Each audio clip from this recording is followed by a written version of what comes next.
Okay. I started working on, of course, something I don't need any more of, nightstands. Below in this post, you'll find 3 downloadable nightstand versions. Why do I need so many nightstand versions, you might ask? I have no idea. I just made a bunch. I've got 3 that are based on a French artist Pool, the illustrator artist Pool, and then these I'm counting like 3.5 here because you're seeing something that's more of a final design. However, I may keep this as a sketch, and I need to do another drawing. And again, it's one of those things where I've come down to this final design, which is very much like the dresser. And you can see, I'm going to put that in for download too, so you can see that a little bit more up close. And this is just like a very teeny tiny dresser. And here it is. I haven't made any of the drawers. I've been kind of messing around with how I want to do the drawer fronts. Because you can see here I made them very large.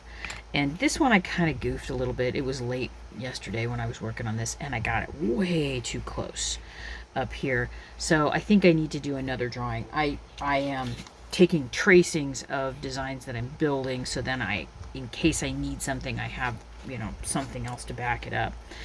And you can see this one is very much a practice piece. And I'm going to talk about this line and what this happens to do with the curve in this top piece in a minute. But let's take a look at the previous 2 versions. I think I've been looking in the research that I've been doing. I've been looking at a lot of Bauhaus, and I think this has started to influence me. And I don't think it's a bad thing at all, because I was really just playing with the forms and the curves, and initially I wanted these to go on top, like one on the top and one on the bottom, but I didn't like these particular curves. And to test myself, okay, that's my template, I brought out the bed. This is the final bed design, and you have to kind of see let me get all this out of the way, how does the piece look beside a bed. And this is way too flippin' large, which meant I really needed to take it down quite a bit. The original, let me see here, I took a tracing of it just to make sure. The original is something more like this. Really simple design. Flip, flip, flip, flip, flip.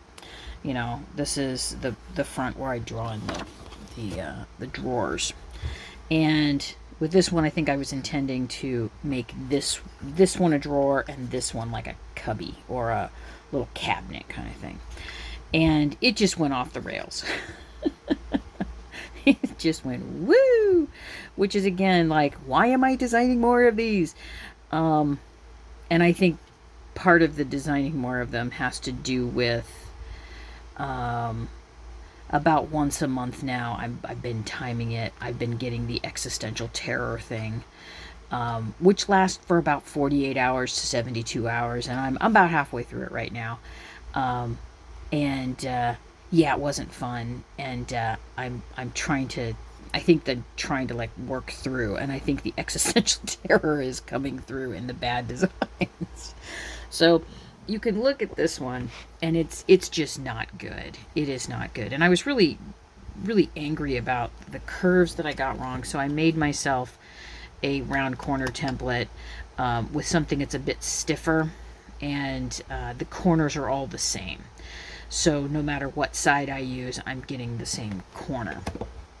So this is not a throwaway piece. I think that there's some elements in here with this rounded foot that I like. I think this needs to be flat. I think this back needs to be different. This will be used somewhere else. So we're just going to take this and set it aside. So then I decided, oh my God, this just looks so terrible. I wanted something that I could put like newspapers and magazines in, because I thought, you're reading and you want a place where you can quickly put something. And again, thinking of this as a cubby and a drawer. And I didn't close this one back in because it just was bad. It was just, I didn't want to finish it. So again, set this monstrosity beside it, and it looks like some I don't, neoclassical architecture next to a bed. It's too large, it's too cumbersome, it's too complicated. This leans itself, this sort of bottom leans itself more to like, this needs to be in a living room somewhere or along a wall with a big plant on it. It's not a nightstand. It is not a nightstand at all. And again, I'm going back through all of my examples, and I kept coming back to, I actually had 2 little nightstands like this, although they had the solid woodwork along the bottom and not something like this. I think it was a little bit on the side, but not in the front. And they had very deep, like I should say tall, and then narrow.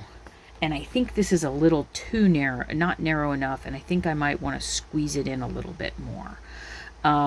But it is meant to do nothing more than be a place where the lamp can sit, a glass of water, and then a couple of little drawers. And if you look at this, the proportions of this are much better. I mean, come on, look at that. Oh yeah. That's what I'm talking about. I might actually make it just a little shorter, because I think this one was 3.5 deep. Because mine were pretty deep too. So let's see. Yeah, I made him 3.5. I think I'm going to take in the next drawing, because I was doing some things here on a tracing, and I'm not going to cut this out. I wanted to realign where those go, and then as soon as I drew that all in, I'm like, this needs to be more narrow, and it needs to be about 5 millimeters more narrow. So it needs to be more like 3 centimeters deep. So there's going to be a second one coming of this one where the construction here is not as crappy. Because it is smaller, I didn't put wood to the inside. I instead used, where is it? The doubled up paper, which I think worked a lot better because it's so small. And I did the same thing for the little backsplash, because I would be doing that anyway.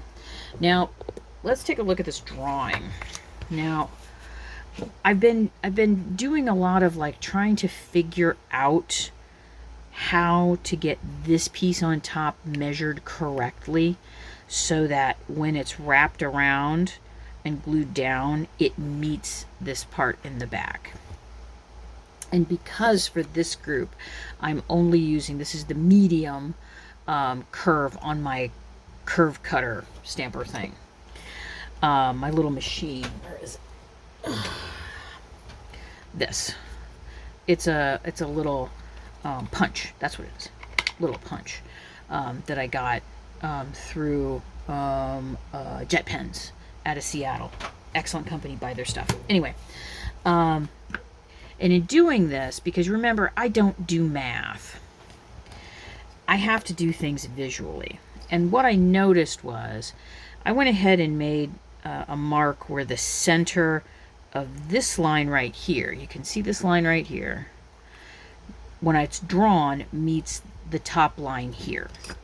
So this line here, going across, meets the center of the curve, which means there's an angle in there somewhere that I can exploit. I shouldn't say exploit, which should answer. Now, I should preface this by saying that when I do a tracing, this is already a piece that's a little off, meaning I'm probably about I'm not totally in square. It's kind of, when I take a tracing, I make it even more off. It's more than a millimeter off in all directions. So if this is the corner, there has to be a corner here or here, because you can see here I think I took it from the bottom here. This bottom that's like about 6 millimeters from the 6 to 5. That's 6. And then drew a diagonal through where these lines cross. This is where, of course, this is the top, and this is the side here, and where these cross. So depending, because this is off, because these didn't match, you can see here, this didn't match.